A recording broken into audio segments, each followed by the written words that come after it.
The Galactic Council was the heart of the galaxy, a vast governing body that represented the most powerful alien species in the universe. For centuries, it had maintained peace and control, using diplomacy and mutual agreements to prevent conflict and ensure the smooth operation of galactic affairs. The Council's power was unchallenged, and their way of doing things had been accepted by most species, including the younger civilizations. Earth, a small and seemingly insignificant planet, had long been ignored by the Council. The humans had just begun their exploration of space and had only recently made contact with other galactic civilizations. To the rest of the galaxy, humanity was seen as just another primitive race that would need years of development before it could join the intergalactic community. But Earth's rise to power had been faster than anyone anticipated. At the Galactic Summit, where representatives from across the galaxy gathered to discuss important matters, the atmosphere was tense. The Council had been debating for months about how to incorporate Earth into their ranks. They had watched humanity's rapid technological growth with curiosity, but also with skepticism. They knew that the humans were resourceful, but would they be able to fit into the larger galactic order? It was during this summit that the Council made its decision. They would extend an invitation to humanity, offering them a seat at the table. The humans would join the Galactic Council, share in the knowledge and resources of the galaxy, and become part of the diplomatic system that had ruled the universe for centuries. The leaders of Earth, including Ambassador Marcus Sloan, were invited to speak in front of the Council. Sloan, a seasoned diplomat who had seen both the beauty and the cruelty of galactic politics, stood at the front of the Grand Chamber. His eyes scanned the room, where representatives from countless alien species sat, each with their own unique characteristics and backgrounds. It was a room filled with power, and it would be his job to navigate it. But as the members of the Galactic Council waited for his response, they had no idea that their long-anticipated request would be met with shock. "We, the people of Earth, respectfully reject your offer," Marcus Sloan said, his voice calm but firm. There was a brief moment of silence. The Council members looked at each other, confused. Murmurs rippled through the room. "Reject?" A representative from the Androsian Alliance asked, his voice filled with disbelief. "Do you understand what this means, Ambassador? This is a chance for humanity to join a thriving and peaceful community of species. This is an opportunity for you to grow and prosper." Sloan nodded, his expression unyielding. "We understand fully. And we also understand that our growth and prosperity are not dependent on joining your community. We are perfectly capable of thriving on our own terms, without the interference of the Council." The Council members exchanged uneasy glances. They had expected some hesitation, but not outright refusal. Humanity had always been a wild card, unpredictable and fiercely independent. But this was different. This was a direct challenge to their authority. "You are making a grave mistake," said a representative from the Zorvian Empire, his voice dripping with disdain. "Your refusal will have consequences, Ambassador. The Council has the power to make or break civilizations. And you dare to turn your back on us?" Sloan met the Zorvian's glare with unwavering calm. "We are not turning our back on anyone. We simply refuse to be treated as lesser beings.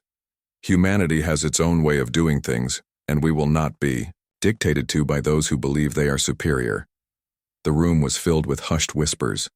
The Zorvian's eyes narrowed in anger, and the other representatives shifted in their seats.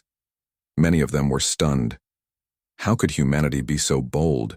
How could they reject such a prestigious offer? Were they really ready to face the consequences of such a decision? The Zorvian turned to the leader of the Council, an ancient alien known as High Chancellor Thaylor. "What will you do, Chancellor? Will you allow this disrespect to continue?" Thaylor, whose face was a mixture of wisdom and authority, considered the words carefully before speaking. "This is unprecedented," he said slowly, his voice carrying the weight of centuries of power. "But we must proceed with caution. Earth is a wild card, and we cannot risk alienating them further." Sloan took a deep breath, sensing that his words had caused a ripple in the galactic order.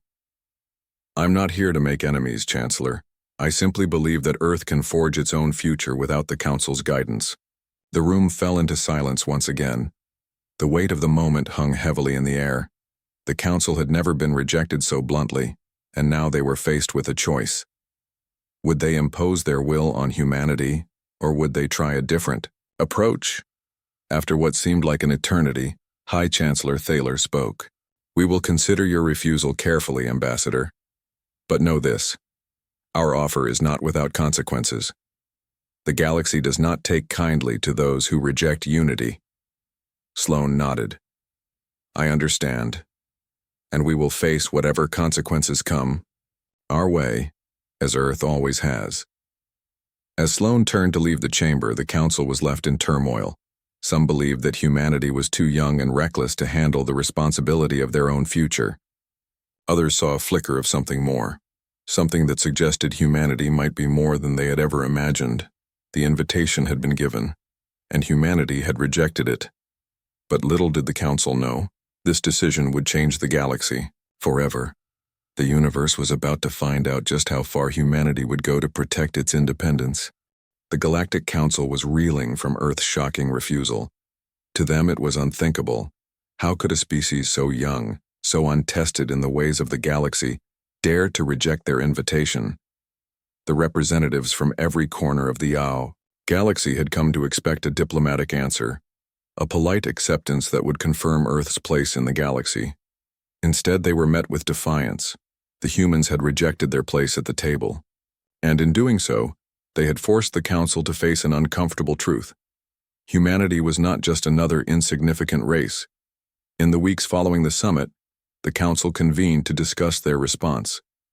They debated whether to punish Earth for its insubordination or to try a softer approach, perhaps offering a different kind of alliance.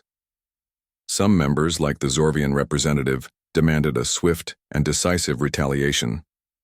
Show them that they cannot refuse us without consequences, the Zorvian had urged. But High Chancellor Thaylor, the oldest and most respected member of the Council, had other ideas. We cannot rush into a decision, he said. Humanity is unpredictable, but they are also capable of greatness. Let us observe before we act. On Earth, Ambassador Marcus Sloan was well aware that the Council would not take their rejection lightly. He had expected the pressure to mount. But what no one expected was how quickly the human response would turn the tables. The people of Earth were not sitting idly by, waiting for the Council to strike. Instead, they were working in secret, preparing for whatever came next. In the depths of Earth's most secure facilities, teams of engineers, military strategists, and scientists were working tirelessly. Humanity had already begun developing new technologies in the wake of their first steps into space exploration. But now, with the Council's attention focused on them, those efforts were accelerating at an unprecedented rate. The first major breakthrough came with a new form of energy, far more efficient and powerful than anything the Council had ever seen. Earth had discovered a way to harness the energy of collapsed stars, a discovery that could power entire fleets of warships. It was the kind of technology that could change the balance of power in the galaxy, and it was only the beginning. The next breakthrough came with the construction of Earth's fleet. For years, humanity had been building a military force in secret, one that was designed to be an equal to any of the galaxy's greatest powers. It wasn't just about sheer firepower. It was about strategy, speed, and precision. The humans knew that they couldn't compete with the massive fleets of the Galactic Council in terms of size, so they focused on agility, adaptability, and guerrilla tactics. Their ships were designed to slip through the cracks, to outmaneuver their enemies and strike quickly before the enemy could respond. By the time the Galactic Council received word of humanity's preparations, it was too late. The first wave of Earth ships powered by the new energy source was already on its way. The fleet, though small compared to the mighty fleets of the Council, was far more advanced. The ships were faster, stealthier, and far more deadly than anything the Council had expected from such a young race. The Council's reaction was swift, but it was also filled with disbelief. "This cannot be happening," muttered the Zorvian representative, watching as the newly revealed human fleet appeared on the galactic scanners. The ships were not only fast, but they also had technology that was unfamiliar, even to the most advanced species in the galaxy. "They have been hiding this from us," a voice from the Drather Dominion said. "Why didn't we know about this? Why weren't we alerted?" High Chancellor Thaylor leaned forward in his chair, a look of quiet understanding in his ancient eyes. "Perhaps we were too quick to dismiss them. Humanity's resourcefulness is unlike anything we've seen before. They have been preparing for this moment without our knowledge." The news that humanity had developed such a powerful fleet spread quickly through the galaxy. Some alien factions, once dismissive of Earth, began to rethink their opinions. There was a growing sense of awe and fear. The Council had assumed that humanity was a fragile species, easy to manipulate and control. But now it was clear that Earth had been hiding its true potential. Back on Earth, Marcus Sloan watched as the news of the fleet's emergence spread. His face remained calm, but inside he knew that the Council would now see humanity differently. They would no longer be seen as a race to be ignored. They would be seen as a force to be reckoned with. But the fleet was not the only weapon humanity had at its disposal. As the first wave of ships traveled toward the outer rim, Earth was already preparing for the next phase: diplomacy.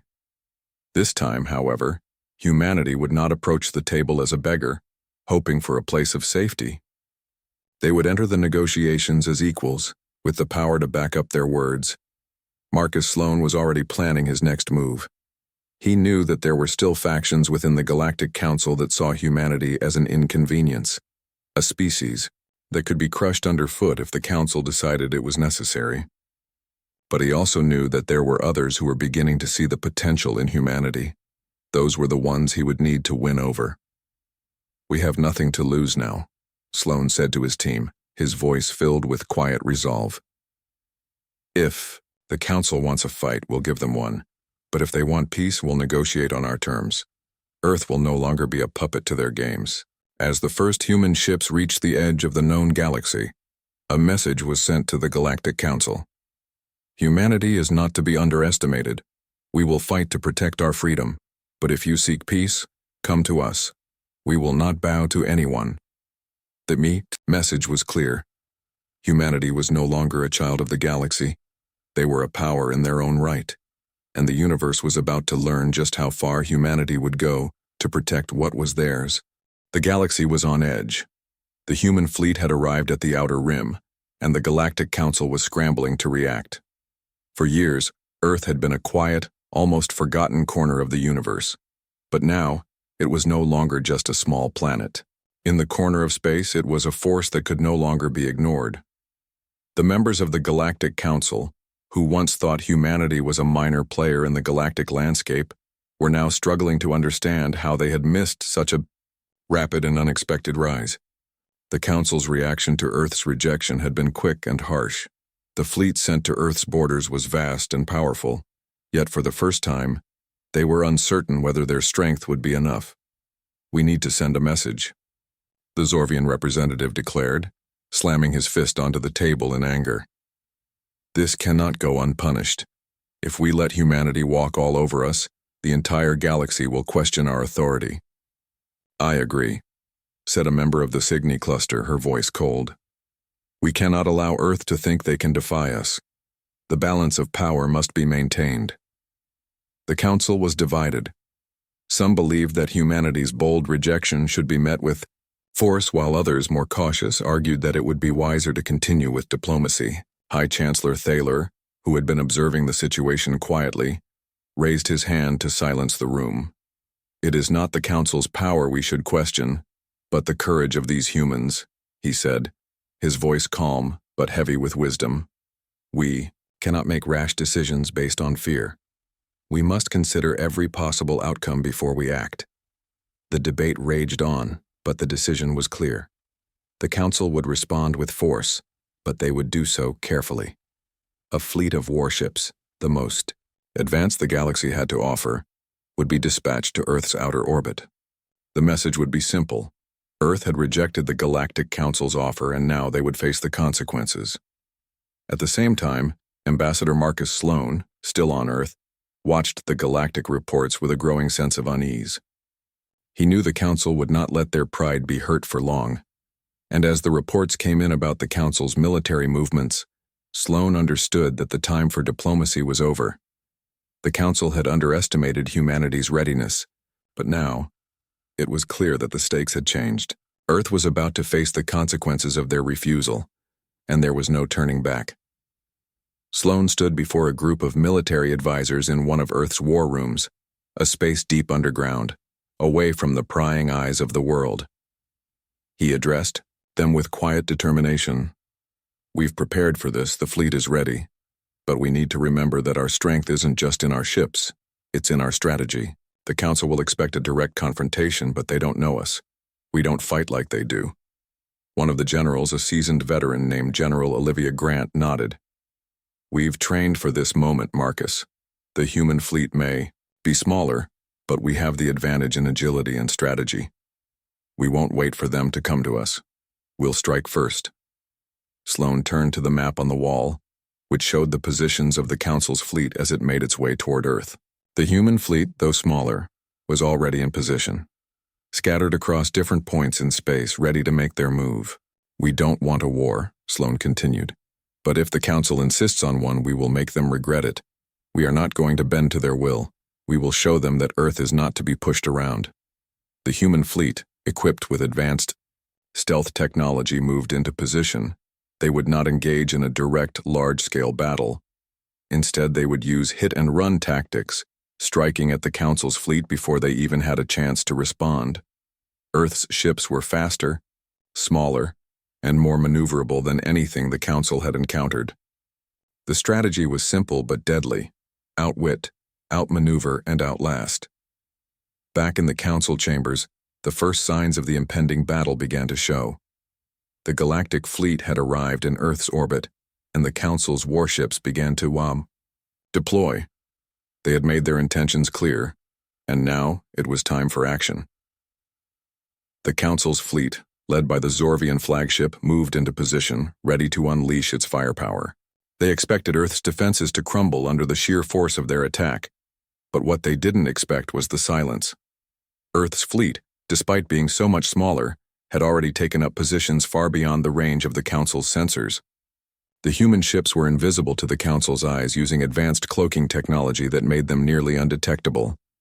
And then, as if from nowhere, Earth's first strike hit. The Zorvian flagship took the brunt of the attack. A series of high-velocity missiles tore through the outer hull, breaching the ship's shields.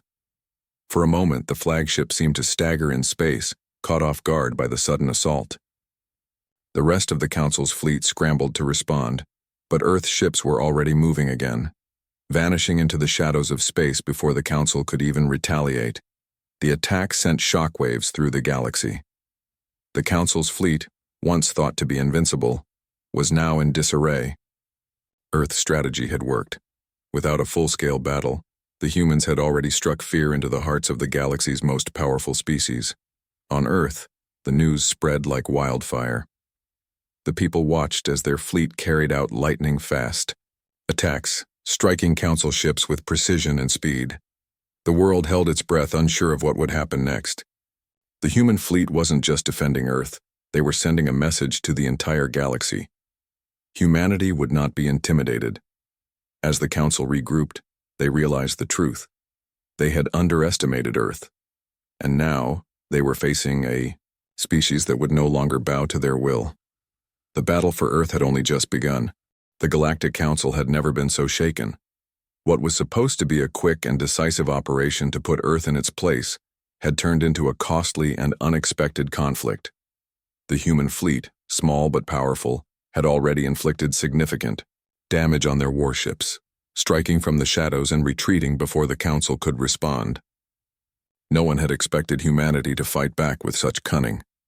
On the Council's flagship, High Chancellor Thaylor stood before a large viewing window, staring out into the vastness of space. He had seen countless civilizations rise and fall, but Earth's unexpected defiance had caught even him off guard. The humans were not like any other species he had encountered before. They were resilient, resourceful, and most of all, unpredictable. "We underestimated them," Thaylor muttered to Himself. We thought they were weak, a species to be controlled, but they have shown us something far different. Behind him, the Zorvian representative, still furious over the damage to their fleet, stepped forward. What are we going to do, Chancellor? These humans think they can simply reject us and get away with it. We cannot let this stand. Thaylor turned to face him, his ancient eyes calm but filled with concern. We must proceed carefully. A direct attack will only escalate the situation. We must offer them something different. The Zorvian growled. And what do you suggest? Do we kneel to them? Do we beg for their cooperation? No, Thaylor replied. But we must show them that we are willing to meet them halfway. This is not a battle of power. It is a battle of ideas. We cannot defeat them with weapons alone. The Zorvian didn't speak for a moment, but he seemed to understand. The humans had already shown that they could not be cowed by threats or force. If they were to find a way to coexist with Earth, it would have to be through diplomacy. Meanwhile, on Earth, Marcus Sloan was already considering his next move. Despite the initial success of their surprise attacks, the reality of the situation was becoming clear. The Council was not going to back down easily, and while humanity's fleet had proven its strength, Marcus knew that war could only lead to devastation. He sat in a war room, surrounded by military advisors and government officials. The holographic display in the center of the room showed Earth's fleet in orbit, their movements calculated and precise.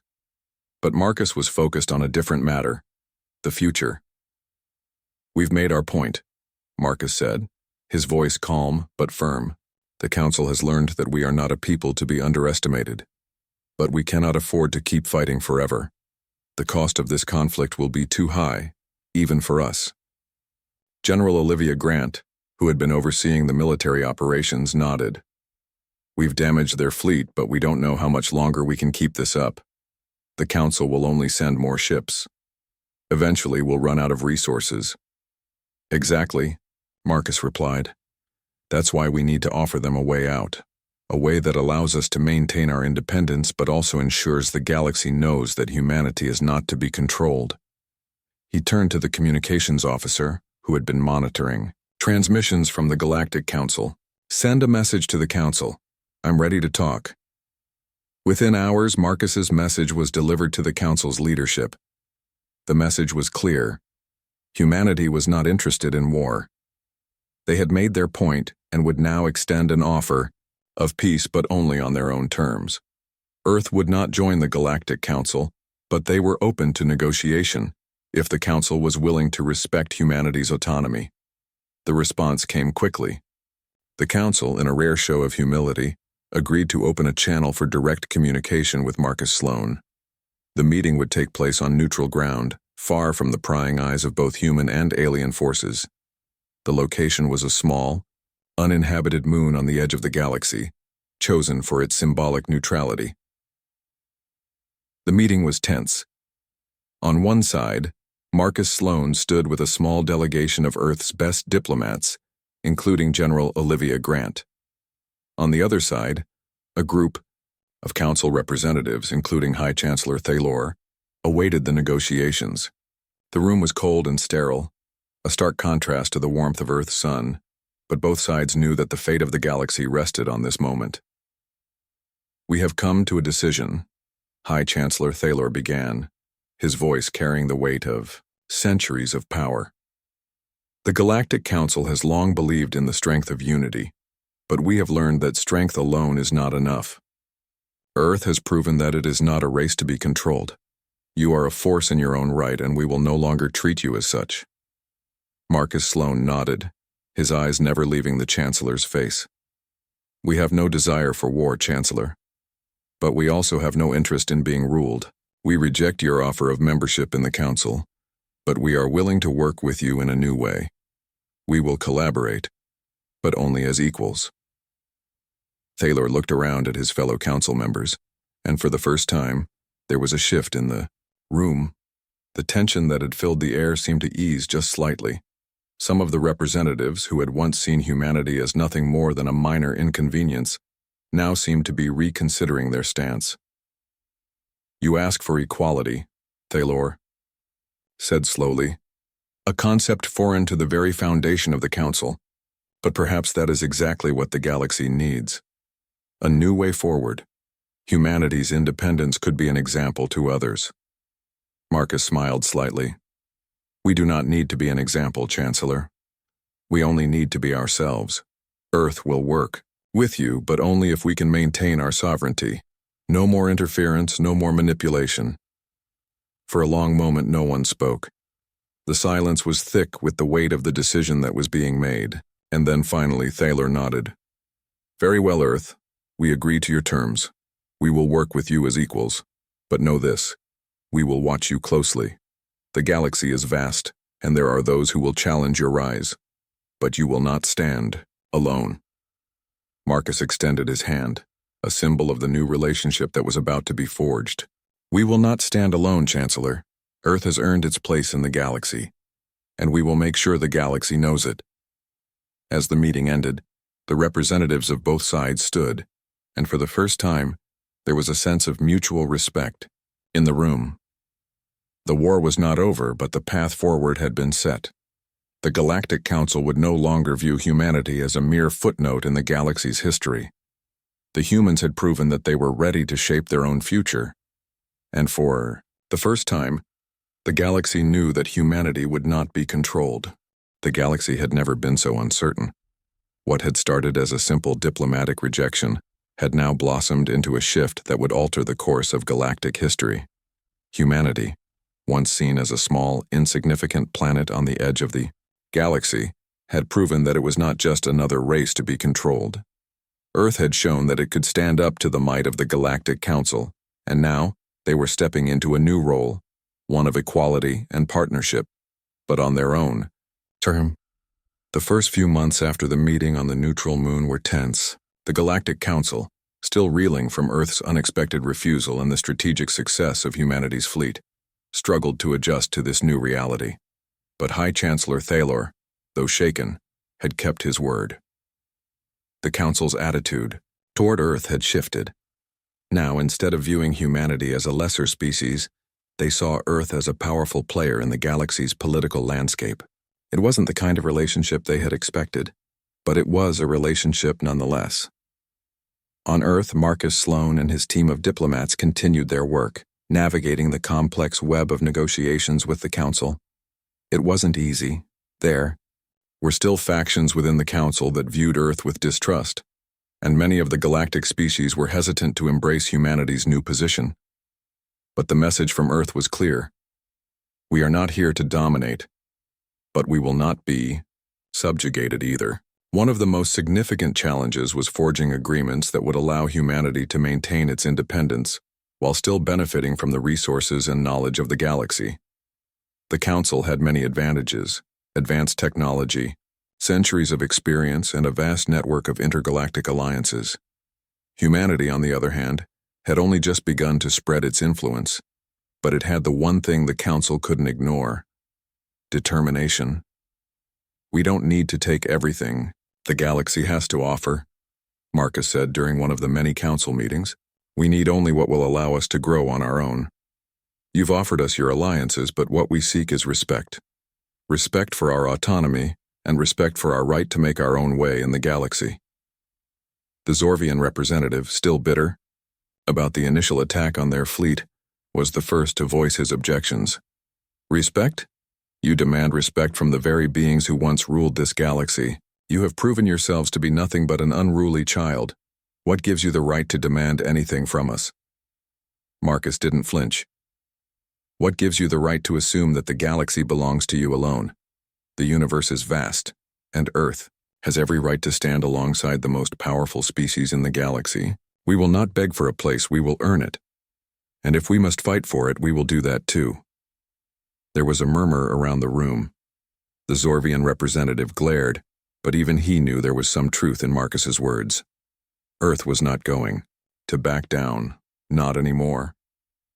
It was becoming clear to many in the room that the humans had a fire in them that couldn't be snuffed out so easily. High Chancellor Thaylor, who had been silent during much of the exchange, stood up slowly. "Enough," he said, his voice commanding the room's attention. "It is clear that humanity's strength lies in its willpower. You have made your position known, and I respect that. Perhaps it is time for the Council to change how it views this. Young species, if we are to live in peace with Earth, we must adjust our expectations. Let us move forward with new terms, ones that acknowledge the unique place humanity holds in the galaxy." The room fell silent for a moment as everyone processed the Chancellor's words. No one had expected such an admission. It was clear that the Council was not entirely comfortable with this shift in the balance of power, but they were learning to accept it. The realization had settled in. Earth would no longer be a subordinate to the galaxy's established powers. They were no longer a minor player. The humans had fought, and they had won. Over the following months, Marcus and his team worked tirelessly to negotiate the details of Earth's new position in the galaxy. While the Council had not agreed to full membership, they had agreed to allow humanity to have a voice in intergalactic affairs. Earth would no longer be left out of decisions that impacted the future of the galaxy. And perhaps most importantly, Earth would maintain control over its own destiny. For Marcus, it was a moment of triumph. The message had been sent, and it had been received loud and clear. Humanity would not be controlled. They had proven their strength, not through brute force, but through their unwavering belief in their own right to exist on their terms. The humans had taken their place in the galaxy, not as pawns but as equals. Back on Earth, the news spread quickly. People all over the planet watched with pride as their diplomats secured their position in the galaxy. The fear that had gripped humanity during the early stages of the conflict began to fade, replaced by a sense of confidence and purpose. Earth was no longer a small, insignificant planet. They were part of a larger, more complex universe, and they had earned their place. As Marcus stood on the balcony of his office, looking out over the bustling city below, he couldn't help but feel a sense of satisfaction. The galaxy, once a mysterious and intimidating place, was now a place where humanity had a stake. They were no longer outsiders looking in. They were a part of something much bigger. But Marcus knew this was just the beginning. The future of humanity in the galaxy was still uncertain, and there would be challenges ahead. Not every species in the galaxy was pleased with Earth's rise, and some would always see humanity as a threat. But for now, humanity had made its mark and the future seemed bright. The message from Earth was clear. They would not be pushed around. They would not be dictated to. And the galaxy would soon learn that humanity, with its ingenuity, courage, and strength, was a force to be reckoned with. The universe was vast, and humanity had only just begun to explore it. But one thing was certain. Earth was no longer a small, insignificant planet. It was a power in its own right, and the galaxy would have to learn to live with that. This part concludes the story arc, highlighting humanity's successful negotiation with the Galactic Council and their newfound place in the galaxy as equals. The story shows humanity's determination and resilience, securing their position in the galaxy through diplomacy and strength. Let me know if you'd like me to further expand on any part or make adjustments.